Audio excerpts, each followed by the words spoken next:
Welcome back to peer-guided DBT lessons, provided by DBT Skills application, Peers Helping Peers. This week's lesson, marked 3-3 in our Emotion Regulation module, will be examining the value of unpleasant emotions. Please keep in mind that we're simply peers helping peers, working together to bring about more constructive, peaceful, and ultimately happier lives. In other words, a life worth living. Emotions are neither good nor bad at their core. Sadness is as healthy as happiness. Every feeling has its appropriate season. To deny an emotion because we're afraid or embarrassed to express it, or because we think it's wrong, is to deny a part of ourselves. It's unhealthy. Nobody likes emotional pain. Like physical pain, it is unpleasant at best and excruciating at worst. It's not surprising that we set up our lives to minimize it. We try our best to avoid it and protect each other and our children from it. When it does surface, we do our best to ignore it and stuff it away. But emotional pain is actually highly beneficial if acknowledged and processed appropriately. Alternatively, if it is harbored and allowed to fester, it leads to something much more excruciating than the emotional pain itself: emotional suffering. Suffering is simply pain left unmanaged. Pain left to circulate within us like this poisons our thoughts and actions. The consequence? Destructive habits and behaviors that lead to unhealthy relationships and a life riddled with problems. When we understand that episodes of emotional pain are simply currents of energy traveling through the body that are triggered by the mind, we can discover the value of emotional pain. In reality, the distinction between physical pain and emotional pain is an artificial and in many cases detrimental distinction. In reality, pain is a two-way system that spans our entire body. It utilizes both physical and mental mechanisms to ensure that we pay attention to it, and for good reason. Pain has a critical job. It is supposed to keep us safe. So, how exactly does pain work? Well, number one, you put your hand on a hot stove, which burns your skin and damages the tissue. 2. You have pain receptors in the skin of your hand that react when they encounter the chemicals that are secreted by the burning tissue. 3. In response to those chemicals, the receptors relay an "ouch" message to your brain through their axons, which form a biological information superhighway from your burning hand through your spinal cord to our brain.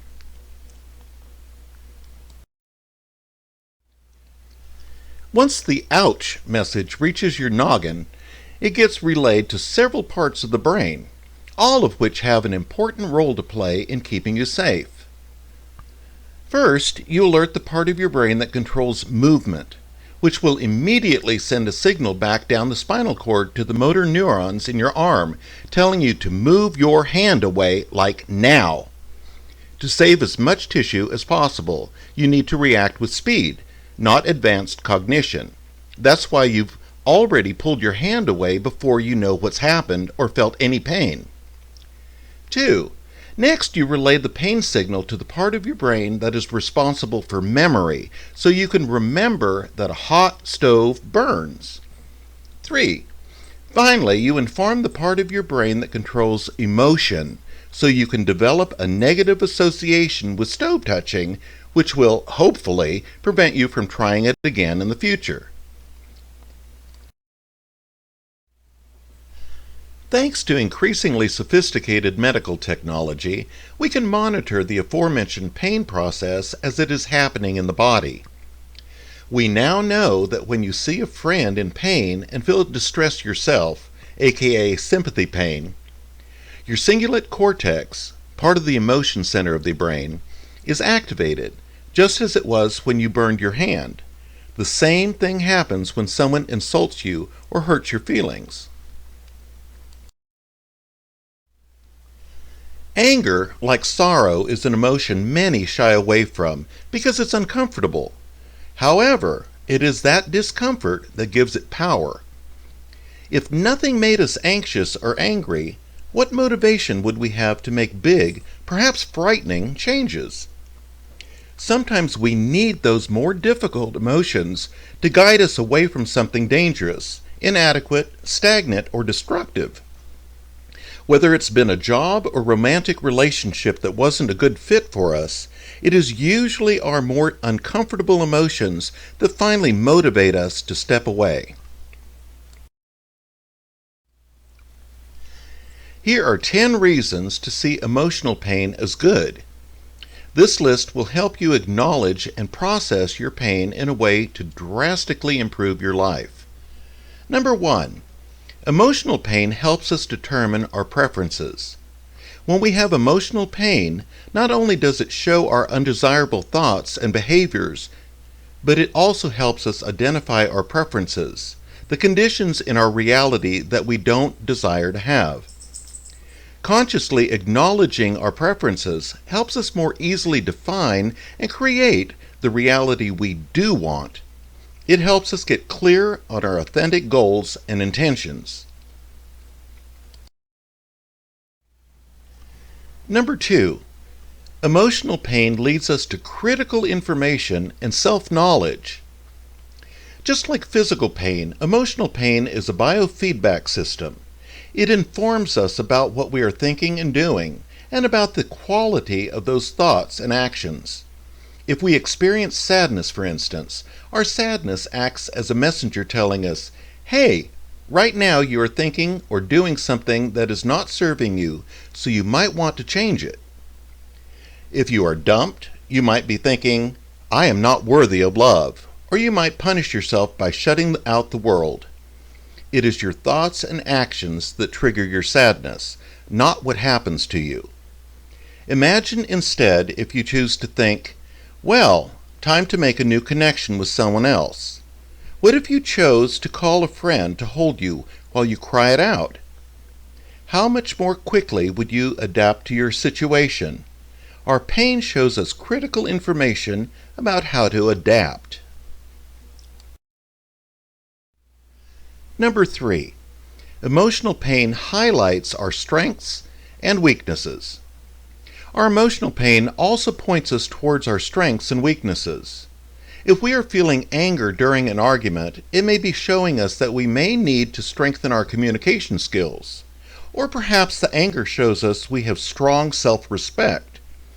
There are ample opportunities in moments of emotional pain to discover deeper self-knowledge and promote profound inner growth. Number 4. Processing emotional pain can reduce fear. Emotional pain is frequently a side effect of a fear-based thought. For instance, a thought like, "I'm not good enough," will trigger shame. Through the act of processing shame, entering and purging it, we come face to face with the fear-based thought behind it. Each time we face a fear-based thought and question the validity of it, it loses power. The better we get at moving emotional pain through our beings and out, the more immune we become to the fears within us. Number 5. Emotional pain is a sign of aliveness. All emotions, painful or not, are a sacred part of the human condition. They are also the major force at work in the law of attraction.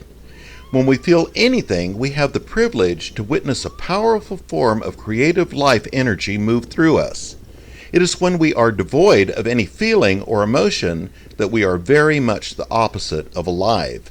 We are despondent, indifferent, like an empty shell. Feeling is living. Many pay to feel alive through fear. Number 6. Emotional pain amplifies pleasure. The more we know emotional pain and all the varying flavors of it, hopelessness, betrayal, anger, shame. The more deeply we can come to appreciate the emotions we enjoy feeling, love, compassion, gratitude. This is the nature of contrast. If we had no night, we would not as deeply appreciate the day, and vice versa. Pain actually enriches our positive emotional experience. As well, the more capacity we have for pain, the more capacity we have for love. Number 7. Emotional pain motivates action. Nature conserves. Human beings are wired to take the path of least resistance. Discomfort propels us to exert the energy we need to overcome challenges and thrive. We are biologically motivated by pain to improve our inner and outer situations and evolve into the highest possible versions of ourselves. Life is like exercise. The harder it is, the stronger you become. Number 8. Processing emotional pain increases confidence and success. In the absence of emotional adversity, we do not develop skills necessary to thrive emotionally in this world. If we were always carried around, our legs would become useless. Alternatively, the more we have to walk and hike through mud and over mountains, the stronger our leg muscles get. We develop a confidence about our ability to make it, because we know we can do it through experience. We also become more willing to attempt greater feats. When we have enough practice leveraging and learning from our pain, we are confident that we can bounce back so we aren't tentative to take risks and excel. Pain is necessary for resilience, maturity, and expansion. Number 9. Emotional pain invites us back into our bodies. In this intellectual world, we often get lost in our thoughts to solve our problems. We forget about the powerful wisdom in our bodies. Emotional pain is a physical experience in the cells of our body, as are all emotions. That's why they are called feelings. The next time you feel emotional, pay close attention to how it manifests in your body. Where do you feel heat, heaviness, or tension? How do your organs react? What shape and size does the emotion have? I feel anger as a cramp on the top of my thighs. Emotional pain gives us an opportunity to cultivate body consciousness and reconnect with the divine wisdom of our body. And number 10. Emotional pain gives us a greater capacity for love, compassion, and connection. Pain brings us together. It unites and equalizes us. Pain is not a unique experience. None of us is exempt from it. When we share and connect through our common pain and help each other process it, we form strong bonds of communion. We become more accepting, more forgiving, less egocentric. We become powerful in union with others and can more easily heal and offer significant contribution. Relating to one another through pain automatically strikes commonality and trust. It opens our hearts and supports mutual compassion. Anything that numbs or avoids pain undermines its ability to motivate corrective behavior and thereby causes suffering. The most common causes are blame, resentment, expecting someone else to relieve the pain, anger, addictions, and compulsive behaviors. All render us powerless to heal, improve, or repair, all causing suffering. To prevent suffering, we must follow the motivation of pain. If it's that simple, why is it so hard? In a word, habit.